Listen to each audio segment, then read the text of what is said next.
గతంలో 17వ సంవత్సరంలో తమరు బనిగానిపల్లె పట్టణంలో జరిగే ఇబ్బందులు ఉన్నాయి. చుట్టుపక్కల సిమెంట్ ఫ్యాక్టరీలు వస్తాయి, ఇండస్ట్రీస్ పెరిగాయి.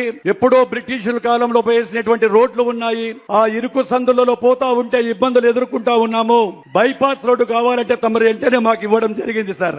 ఆ బైపాస్ రోడ్ టెండర్లు పిలిచిన తర్వాత కేవలం మన ప్రభుత్వం మొదలు పెట్టిందని చెప్పి ఆ ప్రభుత్వం ఆ రోజు వచ్చిన తర్వాత దాన్ని కూడా బైపాస్ రోడ్డును క్యాన్సిల్ చేశారు సార్. మళ్ళీ నేను మీ దగ్గరికి వచ్చిన అడగంటిన వెంటనే మళ్ళీ అదే జీవోని ఇచ్చి ఈ రోజు బనిగానిపల్లెకు ఎన్నో కష్టాలు పడుతూ ఉన్నారు. కంటైనర్లు వస్తా ఉన్నాయి. ఏ రోజు చూసినా గంటల కొద్ది ట్రాఫిక్ జామ్ అయిపోతా ఉంది.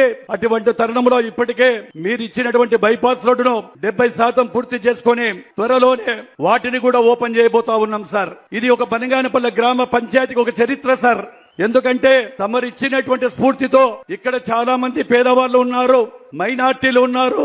ఇక్కడ చిన్న చిన్న సందులలో ఉంటే ఆ మురికిలో ఉన్నటువంటి వలన చాలా మంది కూడా మురికి పోతా ఉంటే మీరిచ్చినటువంటి స్ఫూర్తితో 41 కిలోమీటర్లు అండర్ గ్రౌండ్ డ్రైనేజ్ మీరు శాంక్షన్ చేసినందుకు మా ప్రజల తరపున మీకు పాదాభివందనాలు చేస్తా ఉన్నాం సార్. ఇది ఒక చరిత్ర సార్.